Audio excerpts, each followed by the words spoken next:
दशरथ के पिटारे से एक डरावनी कहानी जिसे मौत का खेल कहना ही सही होगा। एक ऐसा भूतिया खेल जिसमें कई लोगों ने मौत को गले लगा लिया।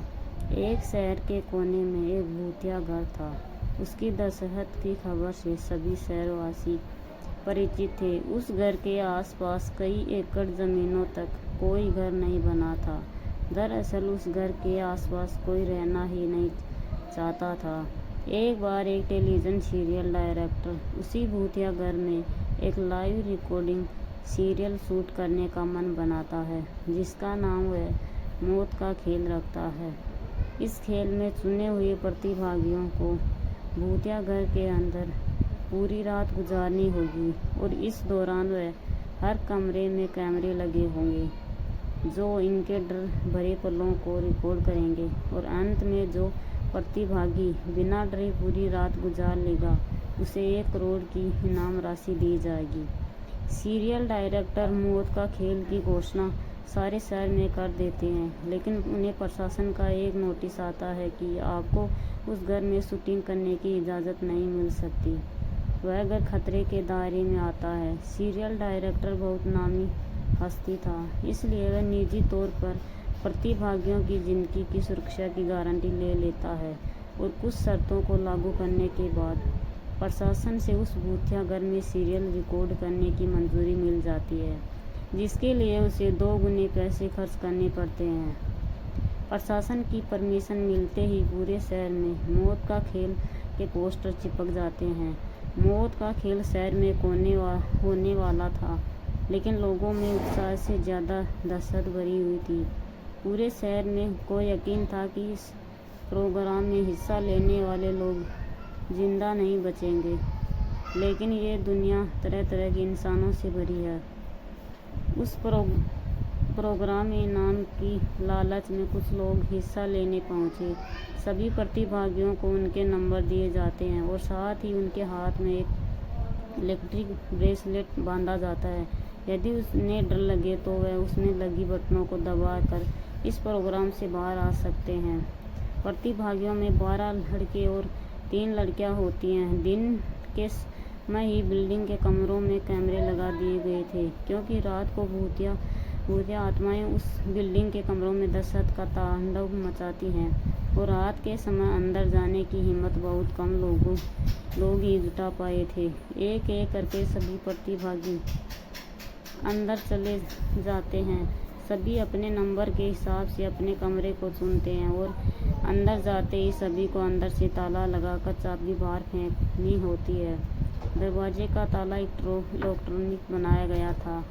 उनके हाथ में लगे ब्रेसलेट के बटन दबाते ही वह ताला खुल सकता था, लेकिन यह बात उन्हें बताई नहीं गई थी। अगर किसी प्रतिभागी ने वह ताला खोला तो प्रतिभागी प्रतियोगिता से बाहर हो जाएगा, जो कि कमरे की रिकॉर्डिंग में दिखाई देगा। सभी के कमरे में निर्देश देने के लिए स्पीकर लगाए गए थे।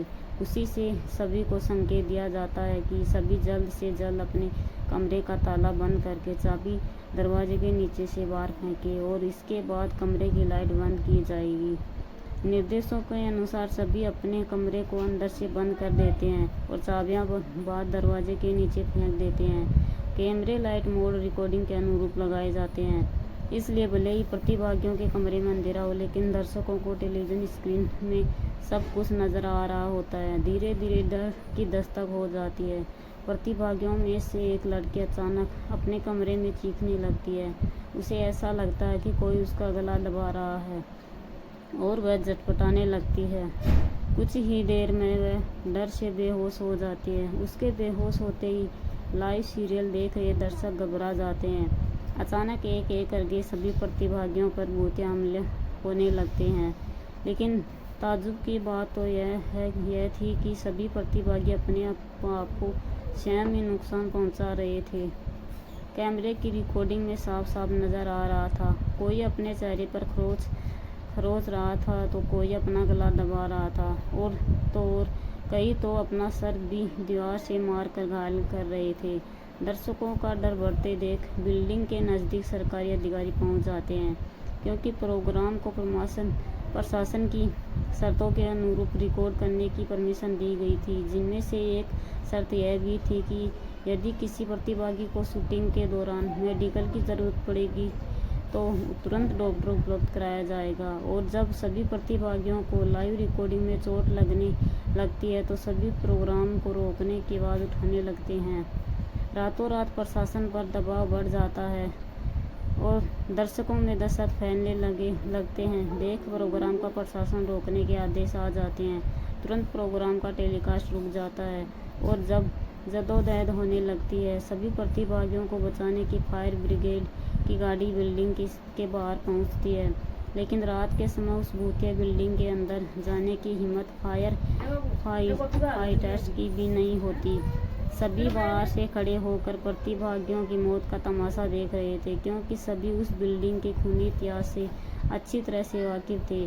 कमरे में लगे हुए स्पीकर की मदद से सीरियल का डायरेक्टर प्रतिभागियों को ब्रेसलेट का बटन दबाकर बाहर आने का निर्देश देता है, लेकिन किसी प्रतिभागी को स्पीकर से कोई आवाज़ सुनाई नहीं देती और न ही प्रतिभागी इतने कंट्रोल में थे कि वह ब्रेसलेट की बटन दबा सके। देखते ही देखते सभी प्रतिभागी लाइव रिकॉर्डिंग में ही आत्महत्या कर लेते हैं, लेकिन सब जानते हैं कि यह भूतों के द्वारा किया गया नरसंहार है।